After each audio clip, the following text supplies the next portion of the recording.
सभी विद्यार्थियों का हार्दिक अभिनंदन है आपके अपने यूट्यूब चैनल स्टडी अड्डा पे। तो आज की क्लास में मैं आप लोगों को फायर एंड आइस जो चैप्टर है उसकी पूरी हिंदी समरी और सेंट्रल आइडिया और स्टेंजा बेस्ड क्वेश्चन कराने वाला हूं। तो जितने भी विद्यार्थी क्लास 10th में पढ़ते हैं वो सभी सबसे पहले अपने सभी सहपाठियों को वीडियो को सबसे पहले शेयर कर दें ताकि आपके सभी दोस्त भी वीडियो को देख सकें। तो चैप्टर नंबर जो 2 है फायर एंड आइस।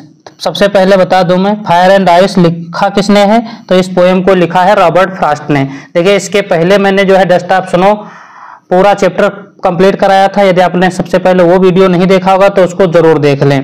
फिर ये जो चैप्टर नंबर 2 है फिर इसको देखें। तो आज की क्लास बहुत ही इंपॉर्टेंट रहने वाली है।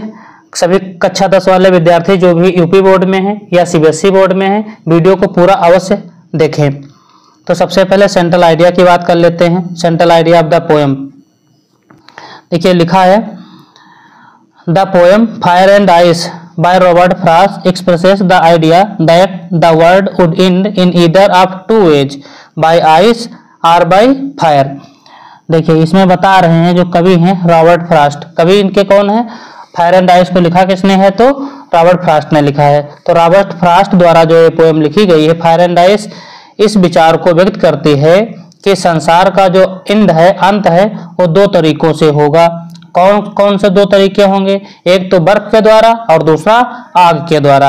अकॉर्डिंग टू द पोएट कवि के अनुसार fire symbolizes human desires greed cruelty etc.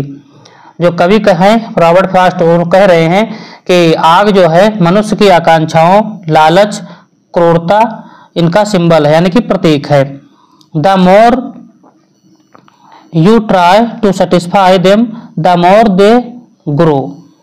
देखिए इसका मतलब ये हुआ कि जितना आप जो है उनको संतुष्ट करने का प्रयास करेंगे तो ये जो इच्छाएं हैं वो उतना ही ज्यादा और बढ़ेंगी, ग्रो करेंगी। There is no end to them and they spread like wildfire and engulf your whole life।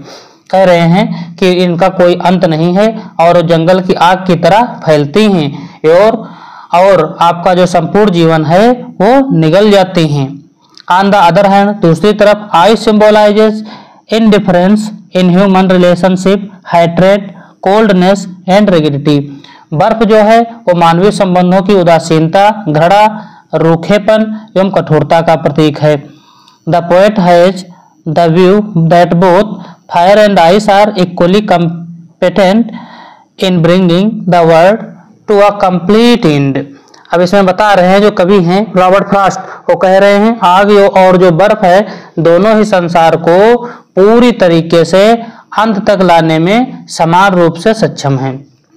तो इसमें फायर और आइस के माध्यम से इसको सिंबलाइज कर रहे हैं। देखो फायर को डिजायर से और आइस को हेट्रेड से हेट से। तो ये जो है सेंट्रल आइडिया आप लोग जो है इसको अपने कॉपी पे नोट कर लें। स्क्रीनशॉट लेना चाहें तो स्क्रीनशॉट ले लें, उसके बाद आराम से नोट कर लें। अब हम इसकी कहानी आप लोगों को बताते हैं। स्टेंजा में जो स्टेंजा है किस प्रकार से आप पहचानेंगे कि ये किस चैप्टर का स्टेंजा है किस पोएम का है और उससे जो क्वेश्चन बनते हैं फिर वो हम आप लोगों को क्वेश्चन बताते हैं किस प्रकार से क्वेश्चन बनते हैं। देखिए स्टेंजा फर्स्ट जो है लिखा है some say the world will end in fire some say in ice from what I have tasted of desire I hold with those who favour fire. तो जो कवि हैं रॉबर्ट फ्रॉस्ट उनका कहना है कि संसार जो है इसका अंत जो है होने के बाद कि लोग जो है या तो डेड बॉडी जो होता है उसको आग में जला देते हैं या फिर पानी में फेंक देते हैं। तो इसमें जो है विश्लेषण करते हैं कवि और बताते हैं संसार का अंत होने के दो संभावित कारण हो सकते हैं। एक और वो लोग हैं जो मानते हैं कि संसार का अंत आग की वजह से होगा, यानी कि आग लग गई, मान लो आग लग गई और सारा अंत हो जाएगा, सब जल जाएंगे। और आग मनुष्यों की चरम आकांक्षाओं जैसे क्रोध है लालच है आदि का प्रतिनिधित्व करती है।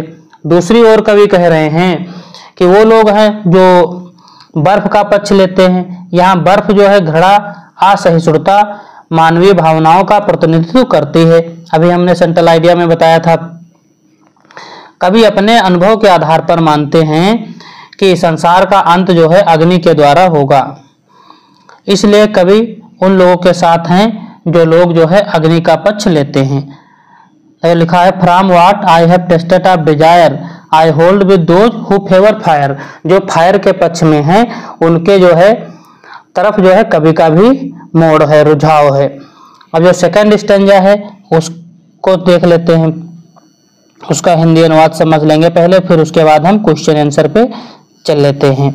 तो सेकंड देखो स्टेंजा लिखा है, बट लेकिन if it had to perish twice I think I know enough of it to say that for destruction ice is also great and would suffice.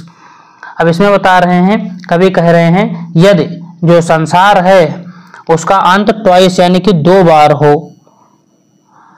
तो बर्फ भी उसका पूर्ण विनाश करने में समर्थ होगी। और जो है जितना मतलब जो है कवि कह रहे हैं आग है शक्तिशाली उतना ही बर्फ भी है। घड़ा, बर्फ को घड़ा बता रहे हैं और आग को डिजायर बता रहे हैं। इसमें सिंबलाइज कर रहे हैं कवि, मनुष्यों में घड़ा दीर्घकालीन है एवं वह उनके हृदय में प्रवेश कर लेती है, वह जीवन भर साथ रहती है। इसलिए कवि का जो विचार है कि बर्फ तथा घड़ा इस विश्व का अंत लाने के लिए सुफिस हैं। सुफिस का मतलब होता है पर्याप्त, इनफ, बी सफिशिएंट। डिस्ट्रक्शन का मतलब होता है रूइन, और हेट का मतलब होता है घड़ा। ट्वाइस का मतलब होता है 2 टाइम्स, 2 बार। पेरिस का मतलब होता है डिस्ट्रॉय यानी कि नष्ट करना, विनाश। तो ये सिनोनिम भी जो है आप लोग रट लें, याद कर लें, ठीक है, ये भी परीक्षा में पूछ ली जाती हैं। अब हम जो है क्वेश्चन आंसर पे चलते हैं। फर्स्ट स्टेंजा की भी मीनिंग देख लेते हैं। जो फर्स्ट स्टेंजा है ये भी इम्पोर्टेंट, इसमें भी मीनिंग आई हुई है। देखिए जैसे लिखा है इंड का मतलब होता है नष्ट, तो नष्ट और का है माने नष्ट होता है, तो फिनिश का मतलब भी होता है इंड, ठीक है, सिनोनिम। टेस्टेड का मतलब होता है अनुभव, तो अनुभव और इसकी सिनोनिम क्या हो जाएगी, इसकी हो जाएगी एक्सपीरियंस। डिजायर का मतलब क्या होता है इच्छा, डिजायर का मतलब क्या होता है इच्छा, यानी कि बिल भी हो जाएगी इसकी सिनोनिम। होल्ड का मतलब होता है पक्ष लेना, यानी कि टेक साइड। फेवर माने भी पक्ष होता है, तरफदारी, ठीक है। तो कवि जो है किसके फेवर में है, तो कवि जो है वो आग के पक्ष में है। उसके बाद दूसरे स्टेंजा में क्या कहते हैं, ये 2 बार विश्व का अंत हो तो एक आग भी जो है नष्ट कर सकती है और बर्फ है वो भी जो है नष्ट कर सकती है। इस पोएम में जो है राइमिंग स्कीम की बात करें तो ए बी ए जो है ये राइमिंग स्कीम है। राइमिंग स्कीम क्या होती है, देखो जैसे कि ये लाइन है फायर, अब इसमें देखो आर ई है तो इसको जैसे ए हो गया। अब जैसे ये इसमें इसका जो है नहीं मैच खा रहा है तो आइस, इसकी राइम बिल्कुल अलग है तो ये बी हो गया, ठीक है। अब जैसे कि इसमें आर ई था लास्ट में, इसमें भी लास्ट में आर ई है तो ये क्या होगा ए बी ए। अब आर ई इसमें भी है तो ये भी ए है, ए बी ए। ये राइमिंग स्कीम इसकी चल रही है। इस वाले लाइन स्टेंजा में राइमिंग स्कीम क्या है, ए बी ए। अब हम क्वेश्चन पे चलते हैं।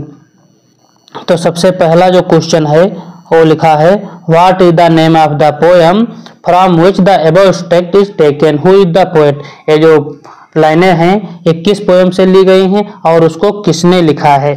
तो सबसे पहले जब आप जान जाएंगे पोएम को पढ़ेंगे तो जब ये हिंदी अनुवाद पढ़े होंगे लाइन बाय लाइन तो आपको पता चल जाएगा कि फायर एंड आइस की हैं। तो इसके जो है पोएट का नाम आप लोग पहले से याद किए होंगे, तो जैसे ऑप्शन देखेंगे आप टिक कर देंगे। तो रॉबर्ट फ्रॉस्ट ने इस पोएम को लिखा है।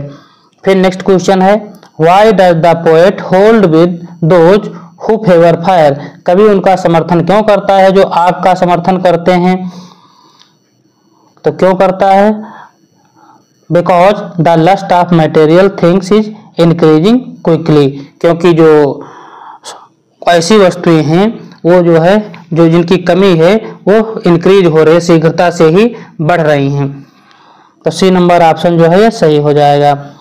थर्ड क्वेश्चन है according to people how will the world end. लोगों के अनुसार संसार का अंत कैसे होगा। तो लोग बताते हैं एक बार फिर जो है फायर में भी हो जाएगा, आइस में भी। तो बोथ ए एंड बी, जो क्वेश्चन नंबर 3 है उसका जो आंसर है सी नंबर सही है, both A and B. What does fire represent, fire किसको रिप्रेजेंट कर रही है? तो फायर रिप्रेजेंट कर रही है डिजायर को, पैशन को, जीलियस को, ऑल ऑफ द एबव। तो इसमें जो है ऑप्शन नंबर जो डी है वो सही है। नेक्स्ट है question, what message does the poet want to convey through this poem, इस कविता के माध्यम से जो कवि हैं रॉबर्ट फ्रॉस्ट वो क्या मैसेज देना चाह रहे हैं? तो everything is transitory, life is unpredictable. तो ये दोनों जो है ऑप्शन ये सही हैं, यानी कि ऑप्शन नंबर जो डी है बोथ ए एंड सी, ये हमारा सही उत्तर है। नेक्स्ट क्वेश्चन पे चलते हैं, जो स्टेंजा नंबर 2 है उससे जो क्वेश्चन बन सकते हैं। What is it stand for in the first line, जो पहली लाइन है स्टेंजा की, इसमें इट का मतलब क्या है? जो लिखा है but if it had to perish twice, तो इट का मतलब क्या है? अब इसमें जो इट है वर्ड के लिए आया है, संसार के लिए, तो संसार का अंत 2 प्रकार से हो। तो यहाँ पे इट जो आया है फर्स्ट लाइन में, इसका मतलब है वर्ल्ड। इस प्रकार से भी क्वेश्चन पूछे जाते हैं। देख लीजिए आप क्वेश्चन पूछने का तरीका, आप लोग पूरा वीडियो देखिए और जो भी क्वेश्चन इंपॉर्टेंट हैं सारे सभी को अपने कॉपी में अवश्य लिखें। नेक्स्ट क्वेश्चन है, what should be sufficient to end the world twice, विश्व का 2 बार अंत करने के लिए क्या पर्याप्त होगा? तो आइस और फायर। तो both A and B, option number जो डी है वो सही है। द वर्ड पेरिस मीन्स, अब पेरिस का मतलब अभी सिनोनिम पूछ लिया गया, अभी हमने बताया था। तो पेरिस का मतलब क्या हो जाएगा? डिके। पेरिस का मतलब क्या हो जाएगा? तो डिके हो जाएगा, यानी कि विनाश, नष्ट। तो ऑप्शन नंबर जो ए है ये सही है। नेक्स्ट है, here the rhyming scheme used by the poet is, rhyming scheme क्या है? अभी हमने बताया था जब पोएम पढ़ा रहे थे तो बताया था ए बी ए बी ए। अब देखो इसमें जो है राइमिंग स्कीम क्या है, ये स्टेंजा को देखेंगे। देखिए यहाँ पे ट्वाइस है तो सी ई आया है, ए हो गया। अब इसमें सी ई नहीं है, बी है। अब तो सी यहाँ पे भी था, यहाँ पे भी सी है, तो ए हो गया, ए बी ए। अब यहाँ पे देखेंगे हेट, हेट में लास्ट में टा आ रहा है, टी की साउंड आ रही, इसी प्रकार से ग्रेट, इसमें भी साउंड वही आ रही, तो बी हो गया। और ये सी तो है, तो ये ए हो गया, तो ए बी ए। तो राइमिंग स्कीम क्या है इसकी? ए बी ए। अब ऑप्शन देख लेंगे, ए बी ए है, ए बी ए। तो ऑप्शन नंबर जो सी है वो सही है। तो राइमिंग स्कीम वाला एक क्वेश्चन जरूर आता है, इसको आप लोग अच्छे से समझ लीजिए। What does the poet want to convey, कवि क्या संदेश देना चाहता है? We should not be greedy, all human should check their desire and hatred, restrain our desire and love fellow beings. तो इसमें जो ऑप्शन नंबर डी है ए और सी ये सही है, ए और सी। अब वन लाइनर क्वेश्चन जो पूछे जाते हैं वो देखिए, अकॉर्डिंग टू द पीपल, लोगों के अनुसार संसार का जो अंत है, how will the world and, संसार का अंत कैसे होगा? तो सम पीपल से, कुछ लोग कहते हैं दैट मीन कि the world will end fire and some say that it will be end by ice. कुछ कहते हैं कि जो है अंत आग से होगा, और कुछ क्या कहते हैं, कुछ कहते हैं बर्फ से होगा। Whom does the poet support, कवि किसका सपोर्ट करते हैं? बहुत इंपॉर्टेंट क्वेश्चन है। The poet supports people who favor fire, जो आग के पक्ष में है तो उनका कवि सपोर्ट करते हैं। What does fire represent, fire जो आग है किसका प्रतिनिधित्व करती है? तो fire represent human desires, greed, cruelty and lust. What does this stanza talk about, यह छंद किस विषय में बात करता है? तो this stanza tells us about the 2 ways in which the world में एंड। तो इस स्टेंजा में बात ये हो रही है कि संसार का अंत 2 प्रकार से होगा। What is the contradictory opinion of public, जनता का विरोधाभासी मत क्या है? तो the contradictory opinion of the public is, इतना देखो क्वेश्चन से ही मिल गया। The debate whether the world will end in fire और आइस। अब इसमें डिबेट क्या है, जनता क्या कहती है, या तो जो अंत है संसार का फायर में होगा या फिर आइस से होगा। तो ये इसमें विरोधाभासी मत है। What is it stand for in the first line, first line में जो इट है उसका क्या मतलब है? तो इट क्या है? तो इट है संसार के लिए आया हुआ है। It stand for the word in the first line, संसार के लिए इट का प्रयोग किया गया है। What does ice represent in the first line, बर्फ किसका प्रतिनिधित्व कर रही है, तो बर्फ जो है हाइड्रेट का प्रतिनिधित्व कर रही है। आग हमने बताया था, आग जो है डिजायर का प्रतिनिधित्व करती है, और जो बर्फ है आइस वो हाइड्रेट को सिंबलाइज करती है। बहुत इंपॉर्टेंट क्वेश्चन है ये। नेक्स्ट क्वेश्चन है what would destroy the world a second time, दूसरी बार संसार का अंत कौन कर सकता है, तो सेकंड टाइम द हेट्रेड, यानी कि वही बर्फ को हेट्रेड बताया गया है। The hatred among humans may end the world a second time. Next question what is the other destroyer of the world apart from fire, अग्नि के अलावा बेसुकांत अन्य विनाशक कौन सा है, तो आइस है। Ice is the destroyer of the world other than fire, what के जगह पे केवल आइस कर देना है। What does the poet want to convey, कवि क्या संदेश देना चाहते हैं, तो the poet want to convey that hatred is bad and we should stay away from it, यानी कि हाइड्रेट से हमको जो है दूर रहना चाहिए, घड़ा से दूर रहना चाहिए, यही संदेश इसमें कवि देना चाहते हैं।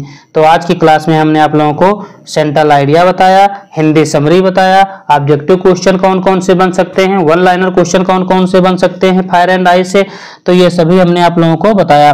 वीडियो आप लोगों को पसंद आया हो तो वीडियो को लाइक अवश्य करें और अपने सहपाठियों को वीडियो को शेयर अवश्य करें और लोगों को बताएं, ताकि जो है आपके सभी सहपाठी हमारे स्टडी अड्डा चैनल को ज्वाइन कर सके और यहाँ से जो है वीडियो देखकर अपने नोट्स बना सके, और जो कि ये वीडियो हैं आप लोगों के परीक्षा में काफी हेल्पफुल रहने वाले हैं, चाहे बच्चा यूपी बोर्ड का हो या सीबीएसई बोर्ड का हो, दोनों के लिए क्लास बहुत ही महत्वपूर्ण है। Thanks for watching this video.